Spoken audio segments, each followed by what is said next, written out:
sentiu, pelo contrário. A impressão que dá, Bruno, Zupac, Zinho, um abração pro abençoado lá no Rio, a impressão que nos dá é que o São Paulo se preparou muito para esse jogo.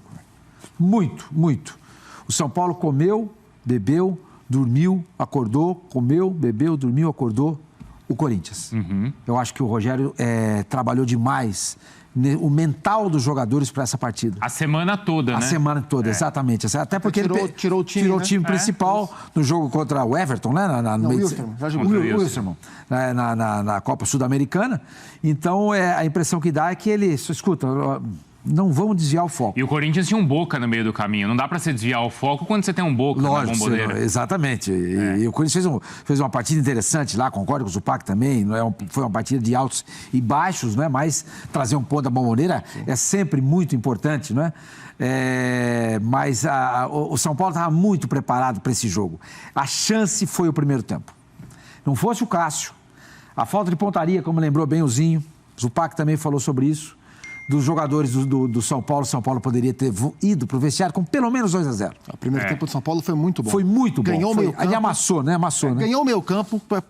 E a partir dessas vitórias de duelos do meio campo, São Paulo se posicionou no campo de ataque. E aí, pela esquerda, com o Reinaldo, e o Rogério foi inteligente, né? Porque ele abre o time com 3 zagueiros para que o Igor Vinícius de um lado e o Reinaldo do outro tivessem condição de atacar os lados. E ele sabia que do outro lado o Reinaldo ia bater com o Mantuan, que, como disse o Zinho, não é um ala e tem dificuldade para a marcação. Então, no primeiro tempo, por ali, o Reinaldo deitou, atropelou o Mantuan, o lado esquerdo do São Paulo. Eu não entendi a saída do Reinaldo. Pois é. Eu não entendi a saída do Reinaldo. Os treinadores têm cada coisa que é inacreditável, né? Ontem, em Barueri, o Santos empatou com o Ceará em 0-0 e o Bustos, né, o argentino que dirige o Santos, tirou o Léo Batistão do jogo, era o melhor jogador do Santos. O Reinaldo repetia o que o Batistão, guardar as devidas proporções, né? Um é ala, outro é atacante, fazia, né? Ou seja, estava sendo um dos diferenciais do São Paulo e aí, de repente, o técnico tira.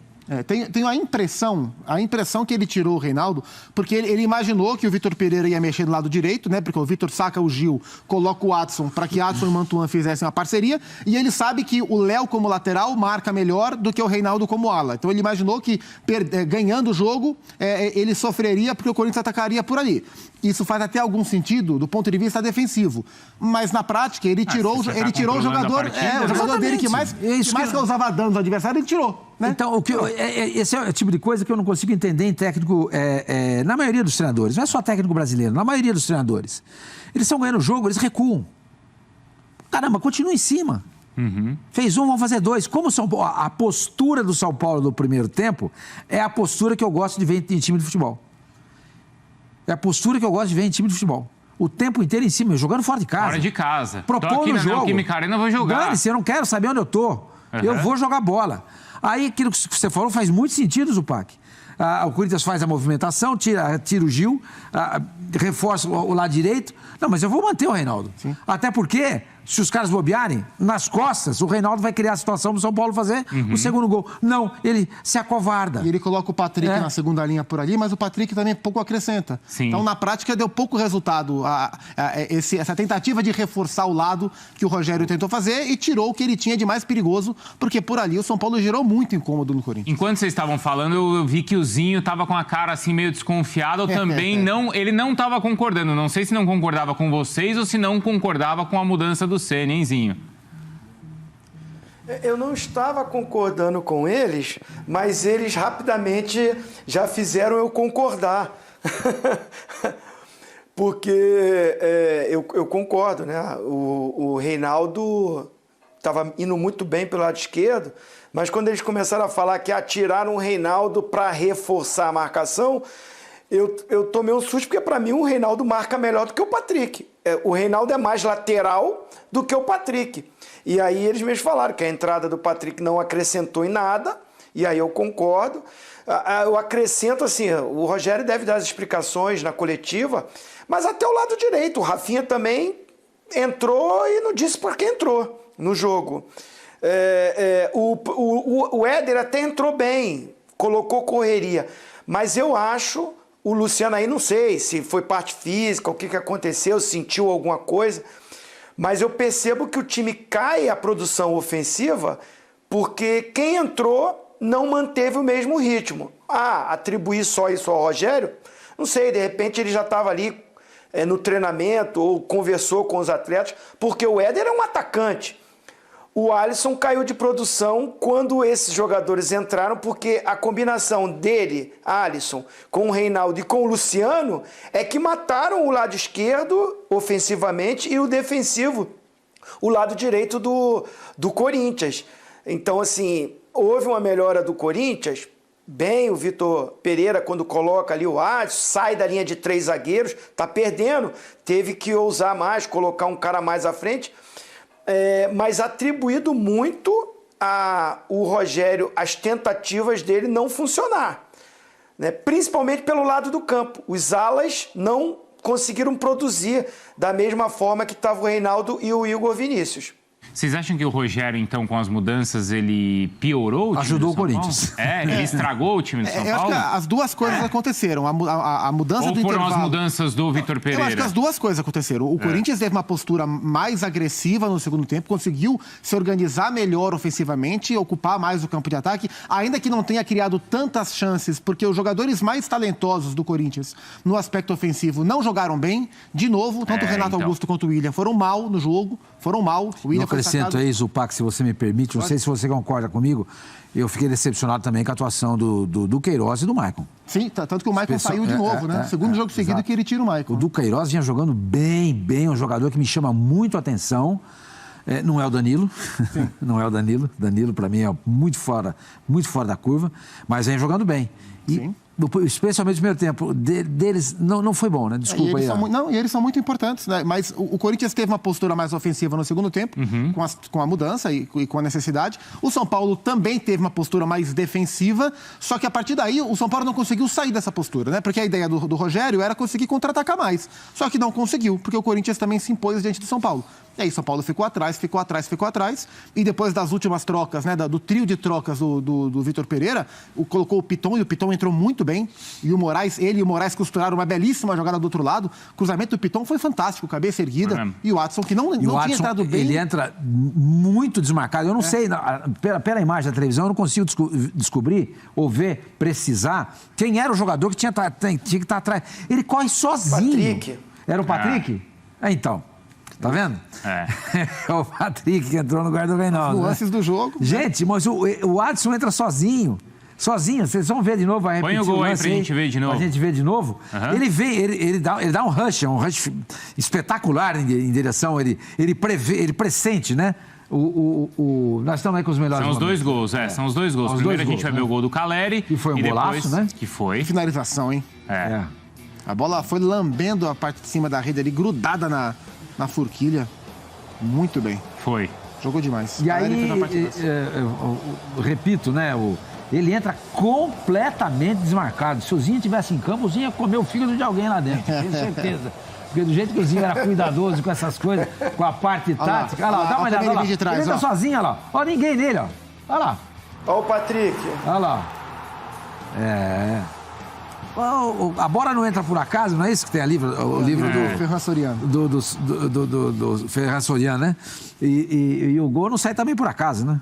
Sempre tem uma falha, né? E ele tá olhando, tá procurando e o Adson cresce ali pra cima dele. E o Piton, a hora que ele recebe a bola para fazer o cruzamento, ele tem o Jô fechando no primeiro pau, e é muito mais natural num cruzamento ele buscar o Jô do que ele buscar o Adson. Mas o Adson ataca o espaço, o Piton levanta a cabeça, e essa diferença do lateral conseguir chegar inteiro para levantar essa cabeça, acerta o cruzamento. O tipo de jogada que o Fábio Santos não conseguiu fazer, eu sinceramente não entendi por que o Vitor Pereira foi com o Fábio Santos hoje.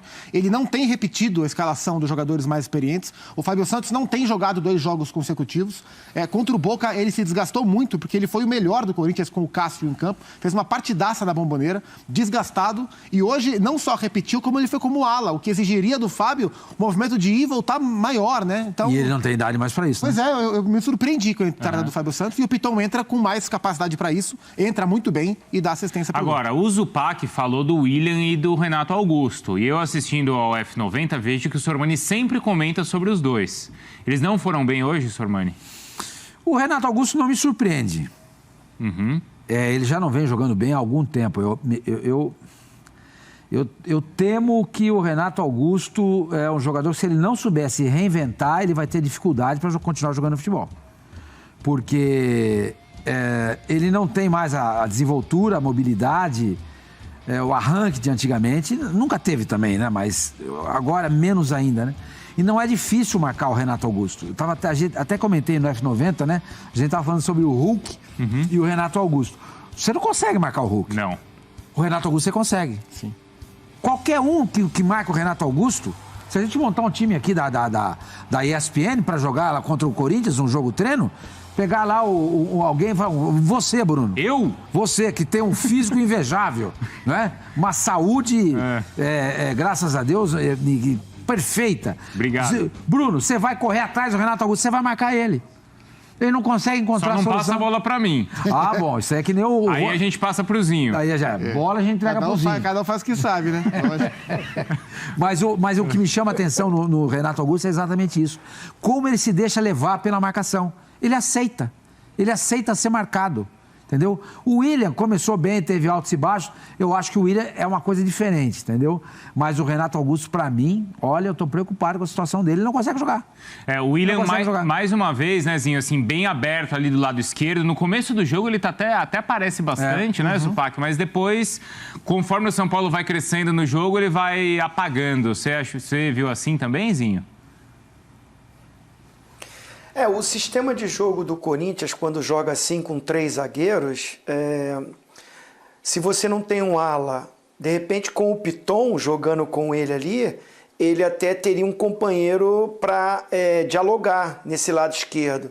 O Fábio Santos não apoia como o Piton. O Fábio Santos, eu sou fã, um baita de um atleta profissional, concordo com o Zupac, foi muito bem contra o Boca, mas jogando como um terceiro zagueiro.